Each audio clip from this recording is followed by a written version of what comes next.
Just about 43 minutes after the hour of 6 o'clock, welcome back to the Now Morning Show. Well, it's Monday, and of course on a Monday, the Trinidad and Tobago Police Service joins us.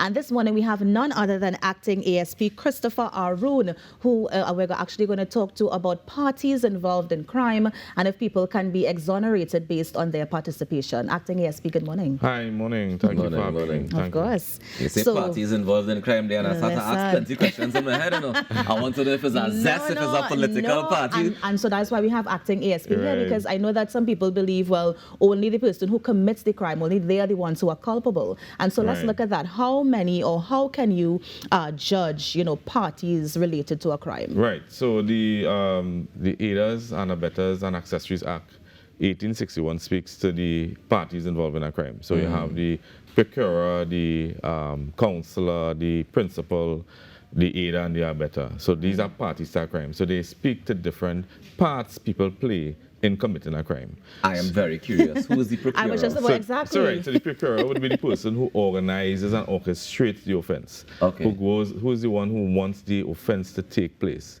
So he's the one with the intention, and then he involves other persons. So this is the one, if we're watching a movie, he's the one who organizes the crew. Yeah. Okay. Right. No, but everybody sees it, right? He gets the crew, he has the master plan, that sort of thing. And then he comes in and he has the principal is the person who actually commits the crime. The aider and abettor are parties to the crime. They in some shows, the same TV shows you're watching, you might hear accessory before the fact. And then you might hear accessory after the fact. In Trinidad and Tobago, we use the term aider and abettor. Right. Yeah. Okay, interesting. And so what level of consequence do they suffer if they're eventually caught and brought to trial? Well, these are just parties to the crime, but they also get charged for the principal offense. So if they are part of a murder, they all get charged for murder. If they are all part of a rape, if they are all parties to any offense. So it doesn't matter if you're the person who actually committed the act itself, or if you were part of the planning process, you're still just as guilty. You're just as guilty, and you get charged along with the person. Yes. So in Trinidad, a female person can't get charged for rape, except if she's party to the crime. So rape is basically where a man commits the offense upon a woman. However, if the woman is involved in some extent, let me say the woman holds down the female person, then that person, the female person, can get charged for the rape as well. Or if she sets up in terms of if she sets up, if she organizes it, if she involves other persons in it. Correct. Interesting. Yes. Yeah. So if two women hold down a man and rape him, that's not chargeable? Well, it wouldn't be rape. Under the Sexual Offences Act, it isn't considered a rape. It would be considered like a sexual assault, grievous sexual assault and whatnot. What's the difference between a grievous sexual assault and rape?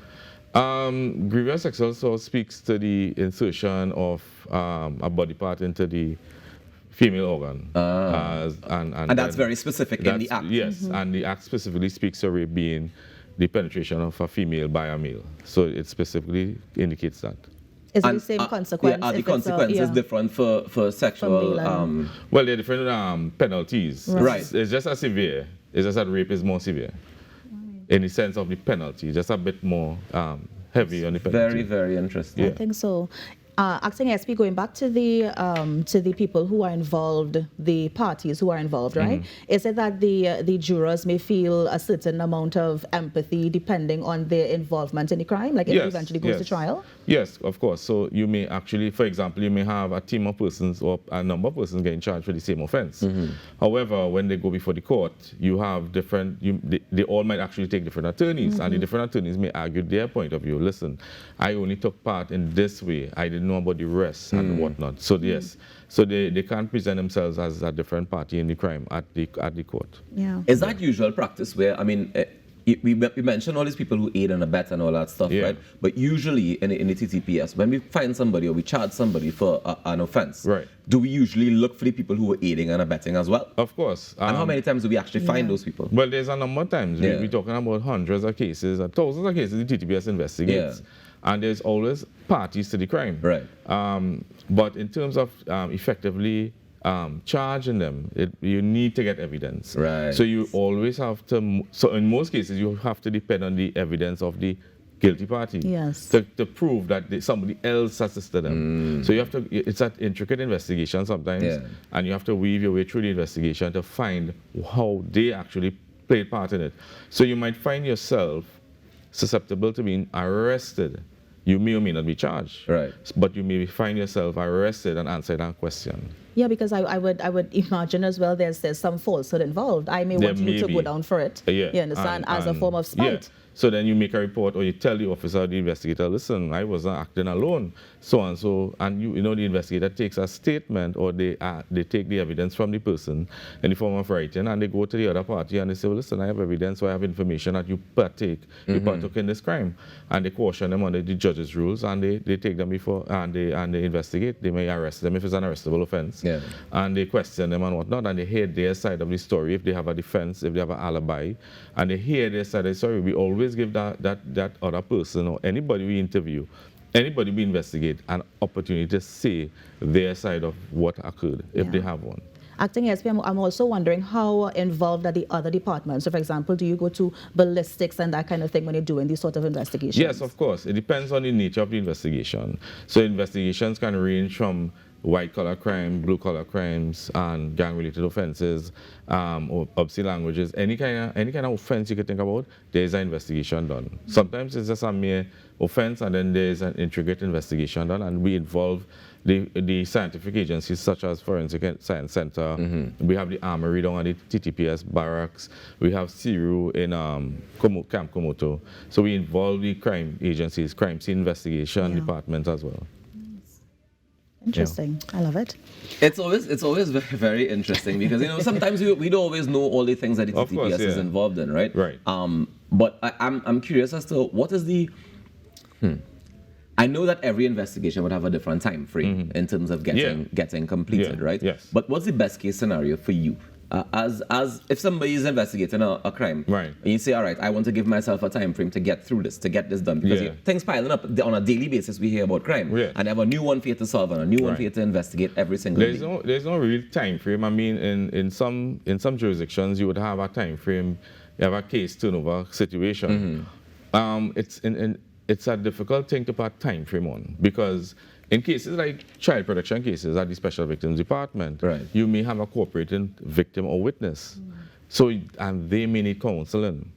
And in most cases, in most cases of crime, the victim may need counseling. And then we have to give them that opportunity to get that counseling before they really talk to the police. But then after they get the counseling, they're going to open back up and tell you all the information? Yes, that's the hope we have. Okay. So we introduce the victim and witness support unit, and we ask them to counsel our victims, our survivors, and then we go back to them and we engage them again. So investigations can be from a very short time frame, maybe a week, maybe 48 hours. We have 48 hours to conduct some investigations. Right. So you have between 48 hours, and it may take several weeks, it may take several months, it may take several years. Depends on the type of investigation it is. And then how do you know when it's okay to close it?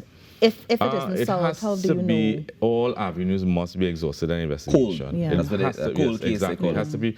It basically has to run cold, but it isn't closed that it can't be reopened. Right. So cases can be closed until further developments happen. So in terms of accountability, the TTPS still has to account for a crime. It still has to account for how it investigated a crime. Yeah. So it would put it down, having exhausted all avenues to bring it to some completion. Visiting the scene, speaking to independent witnesses, speaking to the victim, photographing the crime scene as well. You might have CCTV footage. You might have to do a journey map, depending on if the victim was moved from place to place. So there's a lot of stuff that the investigators have to do to complete an investigation. And to say that there's a time frame that it could be done in, it's difficult to set a time frame. We try to do it within a certain amount of time. In the SVD, we give ourselves a certain time frame to really action a report. It's action immediately, but in terms of the investigation process, we have a time frame that we try to operate within because we get reports daily. Yeah. Is there any sort of thing in place where you communicate with the victims or the people who you're ideally searching to solve a crime? Yeah. And sometimes in some cases, you have people who are hoping that you get a result of some sort. Do you communicate with them? Of course. Now, at the SVD and the TTPS as a whole would be adopting the strategy if they haven't adopted it as yet. They are mandated to conduct welfare checks. So when you have a victim or survivor of a crime, the investigator is mandated to give that person an occasional update even when any matter goes cold. Now, as things progress, so if you have a hot inquiry and a hot investigation, that's going on every minute, so you have to keep constantly giving them updates, because you have to work side by side with your survivor. You have to carry on. That's the issue with the investigation. You have to be able to have them at your disposal. If cases are breaking investigation and you need to get employ them in some way to come back to deal with the investigation. Is there ever any concern that the person who might be the survivor of the crime is also party to the crime? Yeah, well, we take our victims as they are in the Special Victims Department, especially. I mean, as a police officer on a whole, you're always suspicious. You're always on the lookout for, I wonder if he had part to play with it, right? Yeah. But in the SVD, although that might be in the back of your mind, in the front of your mind, you treat your victim as you get them. Yeah. You must treat a survivor as you get them. Whether they are part or not, unless you could prove otherwise, you treat them properly as a survivor.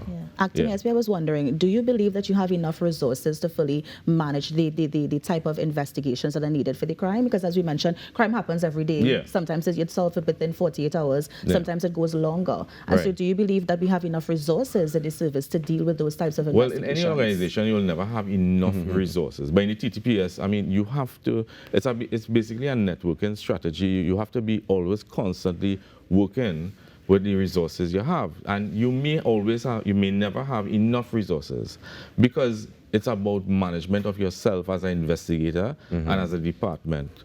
You could have all the resources you have in the world and you still mismanage it. So to say that we don't have enough resources wouldn't be proper. You come here spitting fire, boy.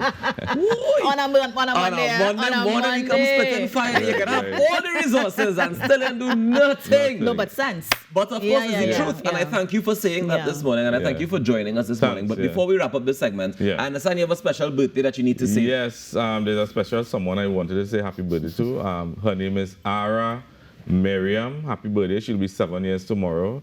Congratulations. All the best. I hope you enjoy your day tomorrow. Aww. Ladies and gentlemen, Acting ASP Christopher Aroon joining us this morning to just give us a little bit of update from the TTPS, and of course, tell us about a little bit about parties to crime and, you know, kind of spit some hot fire, basically. Let's take a quick break and come back with more inside the Now Morning Show. Stick around.